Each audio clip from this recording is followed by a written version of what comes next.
tout le monde, ici Marc-André Morel et bienvenue à un autre épisode de CoachTaxi.tv. Aujourd'hui, un peu de changement. Vous avez peut-être remarqué, certains d'entre vous qui ont l'œil pour ces choses-là. On a un nouveau taxi et puis on a aussi plus de neige à l'extérieur ici à Montréal.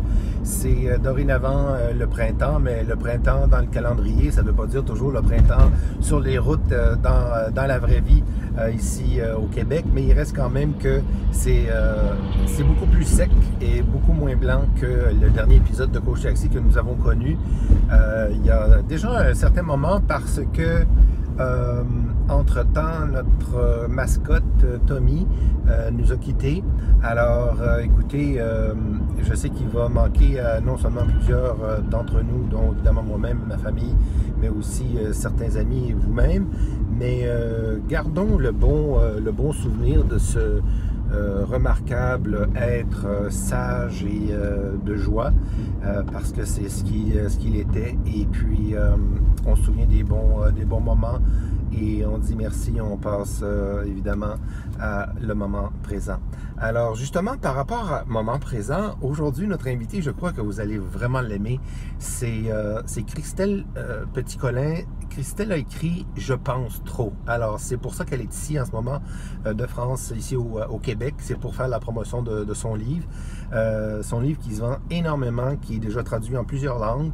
Et puis, elle vient nous parler de ça et elle a un background, je vous dirais, toujours du développement personnel, avec aussi, je dirais, une autre branche sur la communication dont, entre autres, les relations avec dans la famille, donc avec nos enfants, avec les relations de couple, bien sûr, et aussi, elle a travaillé avec l'aspect de la manipulation, donc les relations, par exemple, enfants de manipulateurs. Alors ça, je trouve ça quand même assez intéressant. Et elle a maintenant donc publié ce livre-là qui nous ramène plutôt au mental qu'aux émotions. Alors voilà, on l'accueille dans un instant. C'est notre invité aujourd'hui à CoachTaxi.tv, Christelle Petit-Colin. Alors, bienvenue Christelle, bienvenue à CoachTaxi.tv. Merci de m'accueillir. Oui, c'est vraiment super. Écoutez, j'ai vu et on a entendu là, dans mon topo votre pédigré, en fait, votre CV. C'est vraiment impressionnant et puis j'ai très hâte que vous nous parliez de ce nouveau bébé ici pour nous au Québec, Je pense trop. Alors, je pense qu'on se reconnaît déjà beaucoup dans ce livre-là. Parlez-nous de ça, du fait qu'on pense trop et quoi faire si ça déborde un peu trop, justement. Alors, c'est pas tout le monde qui pense trop. Par ma pratique, c'est plutôt 15% de la population, en tout cas qui s'en plaint, qui se plaint, je pense trop, ou on me dit que je pense trop. Dans ma tête, ça s'arrête jamais. On me dit que je suis trop compliquée, que je me pose trop de questions, que je suis trop sensible, trop susceptible, trop émotif, trop empathique, trop gentil, etc. Ça a rapport avec le fait de trop penser, ça, de trop sensible, trop empathique et tout ça? Alors, avec cette forme de façon de trop penser, oui, tout à fait. Ah oui? Pour moi, c'est 15% de la population qui a, on va dire, un câblage neurologique un peu différent de la majorité. Et une des particularités premières de ce câblage neurologique, c'est ce qu'on appelle l'hyperesthésie. L'hyperesthésie. Alors l'hyperesthésie, c'est simplement le fait d'avoir les 5 sens plus développés, plus en alerte que la moyenne des gens. Il y a plus le sens du détail, ou l'oreille plus fine, donc plus facilement gênée par le bruit, un odorat plus fin, une sensibilité aux ambiances, chaud, froid, les vêtements qui grattent. Quand on en a un, on a les 5 ou on peut avoir 1 des 5, 2 des 5, 3 des 5? Alors, ça dépend des gens. Et là aussi, il y a aussi tous les degrés. Il y a des gens qui supportent quasiment plus rien, tellement ils sont hyper esthésiques. Il y en a d'autres, effectivement, ils ne supportent pas les pulls qui grattent. Ça dépend un peu des gens. En général, on va avoir deux domaines dans lesquels on est plutôt plus gêné que la moyenne et d'autres où ça va mieux quand même. Mais cette hypersensibilité sensorielle va générer tout le reste. Quand on est hyperesthésique, on est forcément hypersensible. Donc penser trop, c'est pas seulement ce qu'on pense. En fait, c'est au-delà de ce qu'on peut imaginer là, quand on est néophyte en la matière, en ce sujet-là. Parce que là, ce que j'entends, c'est que si ça me gratte quand je mets, comme on dit au Québec, un chandail qui est un peu trop en laine, naturel ou quoi que ce soit, ou même des fois des chemises là, qui sont comme ça. Il est possible, voilà. Esthésique, donc ce soit Voilà. quelqu'un qui fait partie de la catégorie des gens qui pensent trop. Alors c'est une première piste. La deuxième piste, alors je vous le dis en psy, puis après je vous le traduis, Oui. c'est que les gens qui sont hyperesthésiques ont un déficit de l'inhibition latente. OK. Ça le fait en psy. Hein. En fait, le déficit de l'inhibition latente, ça veut simplement dire qu'il manque le sélecteur habituel qui permet de trier les informations. Dans les cerveaux, je ne sais pas si on peut dire normaux ou ordinaires, il y a un sélecteur qui trie informations intéressantes, informations non pertinentes. Et il fait son tri en permanence. Et dans les cerveaux qui pensent trop, ce sélecteur n'existe pas. Hein? La personne hyperesthésique est obligée de gérer toutes les informations tout le temps, simultanément.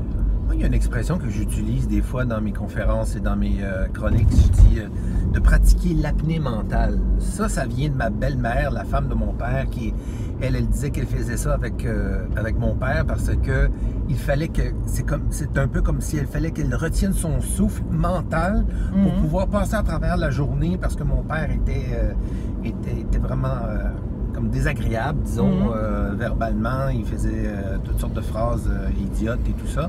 Donc, est-ce que cette partie-là que vous parlez, c'est un peu ça? C'est exactement ça. Gérer, c'est pouvoir faire un peu... Voilà, c'est ça. C'est arriver à faire une espèce de bulle où on ne reçoit plus toutes les informations en continu. Et encore plus quand on est dans un milieu qui est stressant. Soit parce qu'on est avec une personne stressante, soit parce qu'on est dans un environnement bruyant où il y a du monde, du bruit, du mouvement. Et par exemple, quelque chose qui est très répandu, c'est les open space. Enfin, nous, on appelle ça comme ça en France, les espaces de travail ouverts. Oui. Quand on est hyperesthésique, donc quand on pense trop, on ne peut pas ne pas entendre la conversation du voisin, on ne peut pas ne pas entendre le bruit de la photocopieuse, etc.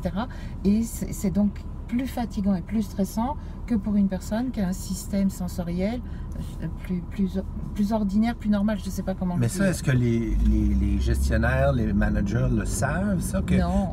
Oui, c'est ça. On commence à réaliser que les open space peuvent être effectivement fatigants pour les travailleurs, mais à quel point ça l'est pour un travailleur qui pense trop, non, on ne le sait pas encore assez.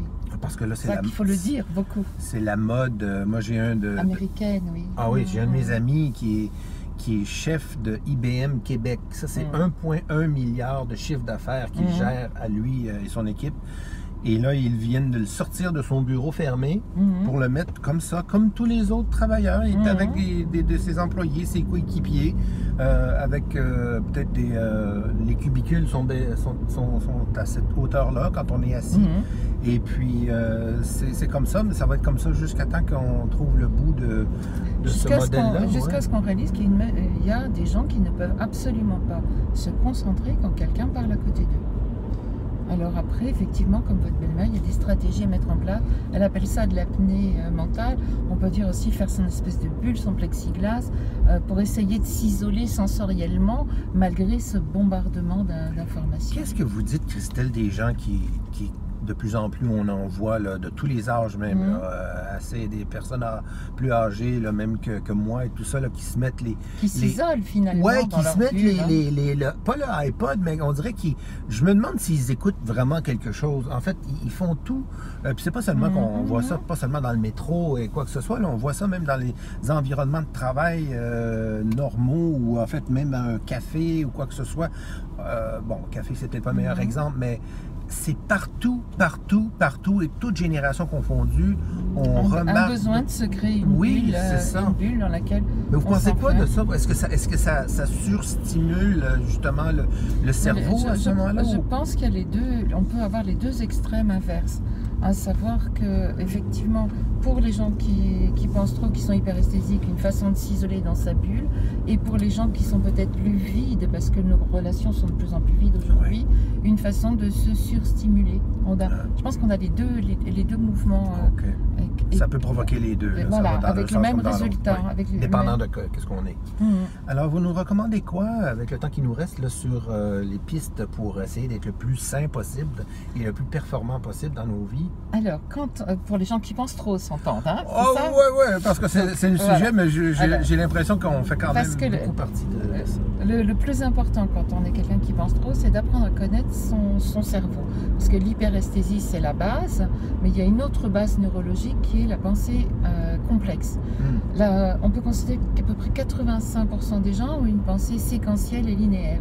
En gros, une idée après l'autre, comme un train de pensée ou comme une corde à nœuds. Et les gens qui pensent trop ont une pensée en arborescence. C'est-à-dire une idée en fait jaillir 10, qu'en font jaillir 10, qu'en font jaillir 10, dans tous les sens, et tout est connecté avec tout. C'est pour ça que la pensée ne s'arrête jamais. Ils disent, mais dans ma tête, ça ne s'arrête jamais, même pas la nuit, parce que chaque idée est connectée avec une autre, et comme ça réouvre des portes, à chaque fois qu'on ouvre une idée, il y en a 10 qui s'ouvrent derrière, c'est exponentiel, ça ne s'arrête jamais.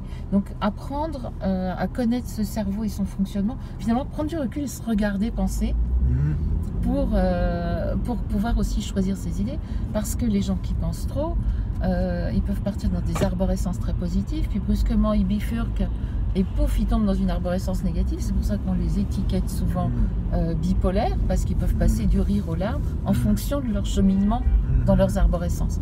Donc apprendre à se regarder penser, se rattraper en disant va pas penser à ça, ça va te déprimer, pense plutôt à réorienter la pensée. Et puis il y a quelque chose d'assez paradoxal, c'est que les cerveaux qui pensent trop, ces cerveaux complexes, ont un besoin maladif et boulimique d'apprendre. Ah oui, ok. Et le meilleur moyen, c'est pas de ne plus penser, mais de penser des choses agréables. Donc dans un système d'apprentissage permanent, c'est un cerveau qui a besoin de se prendre la tête.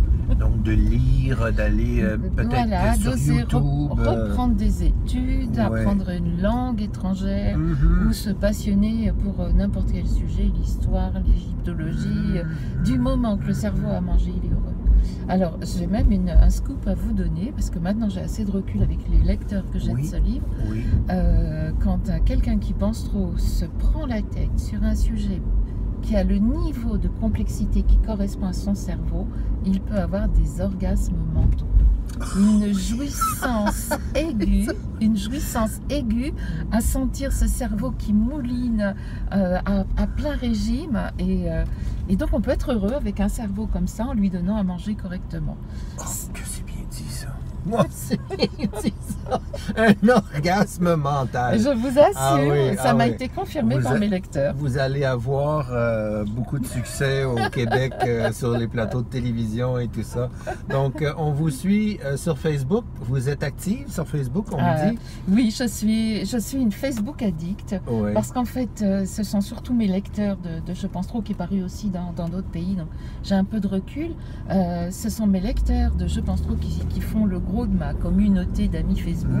Et c'est des gens qui sont justement, qui pensent trop, qui sont très créatifs, pleins d'humour, ils sont pleins de gentillesse. Qui veulent apprendre. Voilà, et on échange beaucoup d'informations. Et qui ont beaucoup d'envie. Voilà.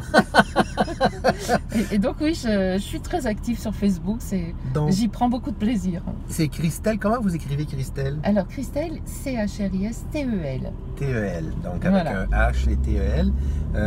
Petit Colin, en un mot. Voilà, puis, avec deux L à Colin. Deux L à Colin. P-E-T-I-T, C-O, deux L-I-N.